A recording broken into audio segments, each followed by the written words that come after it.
প্রিয় দর্শক, সকলকে আমন্ত্রণ জানাচ্ছি খবরের কাগজের নিয়মিত অনুষ্ঠান আজকের খবরের কাগজে।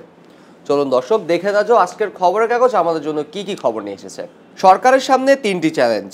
সরকারের আয় কমেছে, ব্যয় বেড়েছে, পুলিশের স্থিতিশীলতা আসেনি, ক্যাডারদের মধ্যে বিভক্ততা, আইনের সংস্কার কাজ চলমান কিন্তু দ্রুত নির্বাচন চায় বিএনপি, উচ্চ মূল্যস্ফীতি, দ্রব্যমূল্যের ঊর্ধ্বগতি, বৈদেশিক মুদ্রার রিজার্ভ, বিশাল রাজস্ব ঘাটতি সহ নানা মুখের চাপে পড়ে আছে দেশের অর্থনীতি। হাসিনা সহ সংশ্লিষ্টদের কল রেকর্ডের পরীক্ষার নির্দেশ। জুলাই আগস্টে ছাত্র জনতার গণ অভ্যুত্থানে হত্যাকাণ্ডের জড়িত থাকা তৎকালীন প্রধানমন্ত্রী শেখ হাসিনার সংশ্লিষ্ট কল রেকর্ড ফরেন্সিক পরীক্ষার নির্দেশ দিয়েছেন আন্তর্জাতিক অপরাধ ট্রাইব্যুনাল। 5 খলিফার সিন্ডিকেট শিখর বাহিনী। স্বাধীনতার পূর্ব ও পরবর্তী রাজনীতিতে ছাত্রলীগের 4 জন নেতাকে 4 খলিফা নামে অবহিত করা হতো। তারা হলেন নূর আলম সিদ্দিক, শাহজাহান আলম, আসম আব্দুল রব ও আব্দুল কুদ্দুস মাখন। মির্জা ফখরুলের সাথে চীনের রাষ্ট্রদূতের বৈঠক। ঢাকায় নিযুক্ত চীনের রাষ্ট্রদূত ইয়াও ওয়ানের সঙ্গে বৈঠক করেছেন বিএনপি মহাসচিব মির্জা ফখরুল ইসলাম আলমগীর। গতকাল সোমবার রাজধানীর বুধবার চীন দূতাবাসে এই বৈঠক অনুষ্ঠিত হয়। নিম্ন আয়ের মানুষ আরও বিপদে পড়বে। বিশ্বব্যাংক ও আন্তর্জাতিক মুদ্রা তহবিল IMF এর পরামর্শে অন্তর্বর্তীকালীন সরকার প্রায় 100 নিত্যপণ্যের ভ্যাট ও শুল্ক আরোপ করেছে বলে মন্তব্য করছেন সিপিবি ও বাসদ নেতারা। মহামারী হওয়ার আশঙ্কা নেই বলে জানালেন স্বাস্থ্য অধিদপ্তর। HMPV ভাইরাস নিয়ে আতঙ্কের কিছু নেই বলে জানিয়েছেন স্বাস্থ্য মন্ত্রণালয়। বিশেষ সহকারী অধ্যাপক ডক্টর সাইদুর রহমান তিনি বলেন, মহামারীর কোনো আশঙ্কাই নেই, এজন্য সীমান্তে সতর্কতার কিছুই নেই। বাংলাদেশ পাকিস্তান বিজনেস কাউন্সিল গঠন। বাংলাদেশ ও পাকিস্তানের মধ্যে ব্যবসা বাণিজ্য ও বিনিয়োগ বৃদ্ধি সহ অনাবিষ্কৃত নতুন সম্ভাবনা কাজে লাগাতে যৌথ উদ্যোগে বিজনেস কাউন্সিল গঠনের উভয় দেশের ব্যবসায়ীরা একমত হয়েছেন। সিগারেটের খুচরা মূল্য 10% বৃদ্ধির দাবি। যে হারে মূল্যস্ফীতি হয়েছে সেই তুলনায় সিগারেটের দাম কম বাড়ানো হয়েছে, ফলে সিগারেটের সহজলভ্যতা হয়েছে। বেসরকারি সংস্থা সমন্বয়ক বলছে 2019-20 থেকে 2023-24 সময়কালে বিভিন্ন স্তরে সিগারেটের দাম 6 থেকে 22% বাড়ানো হয়েছে। বাংলাদেশ থেকে আরও বেশি মানব সম্পদ নেওয়ার আহ্বান জানিয়েছে কোরিয়ার রাষ্ট্রদূত। ঢাকার chambers of commerce and industries সভাপতি তাসকিন আহমেদের সঙ্গে বাংলাদেশে নিযুক্ত কোরিয়ার রাষ্ট্রদূত ইয়াং সিক গতকাল সৌজন্য সাক্ষাৎ করেন। সাক্ষাতেই তিনি জানান, বাংলাদেশ থেকে আরও বেশি মানব সম্পদ নেওয়ার কথা।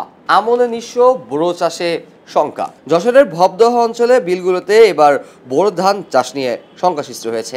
এই অঞ্চলে প্রায় 15,000 হেক্টর জমিতে এখন পানি সরেনি, ফলে বোরো চাষের সমস্যা হয়েছে। সরকারের নির্ধারিত দামে মিলছে না সার। গাইবান্ধা গোবিন্দগঞ্জ উপজেলার সারের সংকটে ভুগছেন কৃষকরা। তারা অভিযোগ করছেন, সরকারের নির্ধারিত দামে তারা সার পাচ্ছেন না। সিলেটের টমেটো বীজ নিয়ে প্রতারণার অভিযোগ। সিলেটের সদর উপজেলার কয়েকটি গ্রামের শতাধিক টমেটো চাষি অভিযোগ করেছেন, কুশিয়ার বীজ রাজজাতের টমেটো বীজের নামে ইপক জাতের বীজ সরবরাহ করা হয়েছে। এতে তারা আর্থিক ক্ষতির সম্মুখীন হয়েছেন। সিডির 13 প্রকল্পে অনিয়ম। চট্টগ্রাম উন্নয়ন কর্তৃপক্ষ সিডিএর প্রায় 22,000 কোটি টাকার 13টি উন্নয়ন প্রকল্পে অনিয়মের অনুসন্ধান কাজ শুরু করছে তদন্ত কমিটি। চাঁদা না পেয়ে শিক্ষককে মারধর, এরপর বহিষ্কার গাজীপুরের যুবদল নেতা রনি। গাজীপুরের কালিয়াকৈর উপজেলার চন্দ্রা ত্রিমোর এলাকার এক শিক্ষককে ধরে এনে মারধর করার ঘটনায় জেলা যুবদলের যুগ্ম আহ্বায়ক রাশিদুল ইসলাম ওরফে রনিকে দল থেকে বহিষ্কার করা হয়েছে। গতকাল রবিবার দিবাগত রাতে যুবদলের কেন্দ্রীয় নির্বাহী কমিটির সদস্যপ্রাপ্ত সম্পাদক মিনহাজুল ইসলাম ভুইয়ার স্বাক্ষরিত এক সংবাদ বিজ্ঞপ্তিতে এ তথ্য জানানো হয়। যুক্তরাষ্ট্র বা ডেনমার্ক কারো অধীনে থাকতে চায় না গ্রিনল্যান্ড, নিজেদের পূর্ণ স্বাধীনতা দাবি করেছেন গ্রিনল্যান্ডের প্রধানমন্ত্রী মেতা এজেদ। গাজায় ইসরায়েলি বাহিনীর হামলা অব্যাহত রয়েছে। আবারও স্কুলে হামলা করেছে ইসরায়েলি বাহিনী, যেখানে 4 জন নিহত হয়েছেন। লস অ্যাঞ্জেলেসে বাড়ছে মৃতের সংখ্যা। ক্যালিফোর্নিয়া লস অ্যাঞ্জেলেসে দাবানলে মৃতের সংখ্যা ক্রমশই বাড়ছে। ইতিমধ্যে 24 জনের মৃতের খবর পাওয়া গিয়েছে। হারেই শেষ হলো স্বাগতিকদের সিলেট পর্ব। বিপিএল এর সিলেট পর্ব স্বাগতিকদের জন্য ছিল চরম হতাশার। সমর্থকদের ডুবিয়েছে হতাশার চাদরে।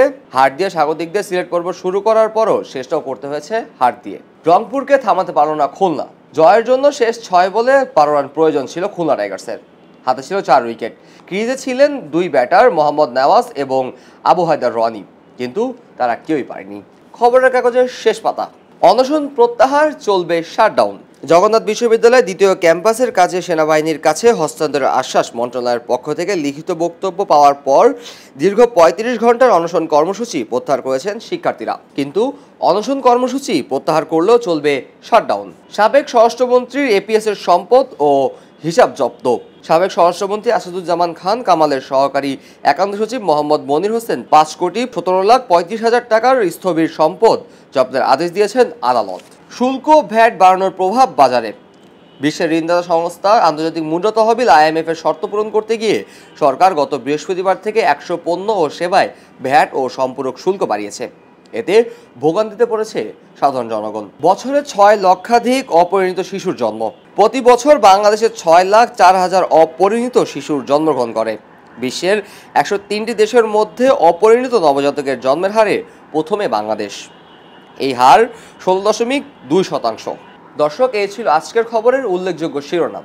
পরবর্তী অনুষ্ঠান দেখার জন্য আপনার সকলকে আমন্ত্রণ জানিয়ে শেষ করছি আমি কাজী মোহাম্মদ আরফাত। এলো খবরের কাগজ, নিখাত, নির্ভীক, নিরপেক্ষ।